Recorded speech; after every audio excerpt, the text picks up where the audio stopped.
Hello. Today I wanted to offer some constructive advice to somebody who probably won't take it, but it's worth a try, right?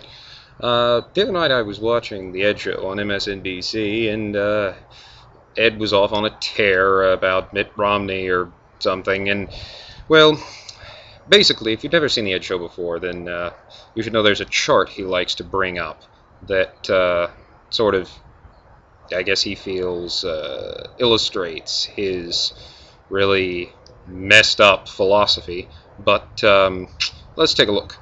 We use this graph a lot. I said months ago, this is the only graph you really need to know about going into 2012. Well, we're here. See, this is the blue liners. These are the middle classers of America, and then the wage earners of America. Right down here on this line, they haven't gone too far in the last 30 years, but here's the country clubbers and the people that maybe don't want to reveal their taxes. Fact of the matter is, Romney's policies will continue to separate working Americans from those at the very top.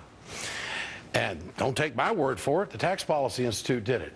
If you are a wage earner, if you're down here, if you're a wage earner, you're a blue liner, do you think Mitt Romney understands your struggle? There is only one person in this race really trying to make the top liners a little closer to the real folks of America, you know, or the blue liners to get back up to the top and be with them to have a better life. And I think his name is President Barack Obama.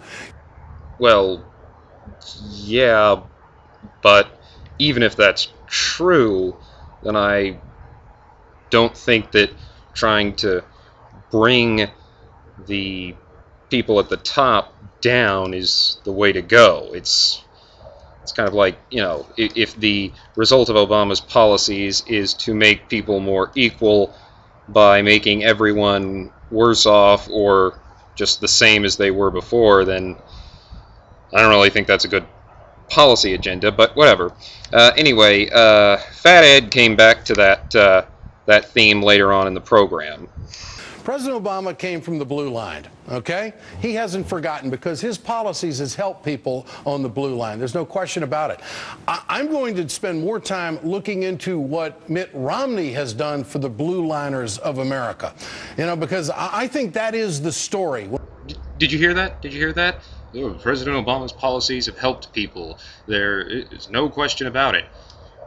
Then he doesn't provide any facts or hardcore data to back up his assertion. He just moves right along to talking about Mitt Romney. And look, I understand that it's not always appropriate or convenient to launch into a detailed policy analysis.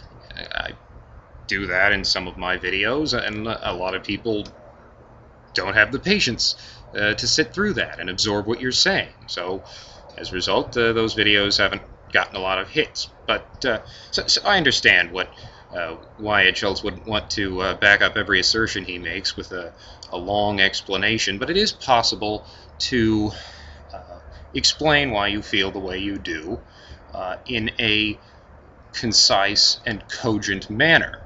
And just to provide an example of someone with a lot more credibility and a much larger audience than Ed Schultz, take a look at how Bill O'Reilly explained his approach to the Obama administration. As you know, I gave him the benefit of the doubt when he first took office and began trying to federalize the economy. I didn't think that was going to work, but I watched the scenario play out because I'm not an economist. Over the past 3 years, the economy has remained pretty much stagnant, while the national debt at $15 trillion is now near the bankruptcy level. So it is fair to say that Mr. Obama's economic strategy has not worked. That's not a personal shot at him. That's just a fact of the matter. See? Impeccable logic. He initially reserved judgment on President Obama's policies, waited to see how they panned out, and the results were unsatisfactory. So that's how a fair-minded, objective person approaches these kinds of situations, and then he backed up his assessment with actual logic, and then he Actually, he used a sports analogy, and he said something else that I think kind of ties this whole thing together.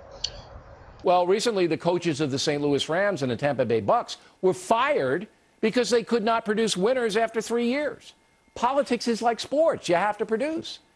But Democrat partisans don't care about performance. If you have a D after your name, they like you, period. They don't care. Exactly, and that's what Ed Schultz is. He's a Democratic partisan. All the proof is just in what he says. You can watch his show. He likes President Obama because he's a Democrat, and he doesn't like Mitt Romney because he's a Republican. It's as simple as that. So, Ed, try to be more like Bill O'Reilly. Anyway, I just wanted to share that with you all. And, of course, I invite you to check out my website, check out my blog. There's a lot of good articles on the blog. You might find one you like. Post a comment, share it with your friends, whatever. Anyway, alright then, and as always, don't mess with the right-wing genius.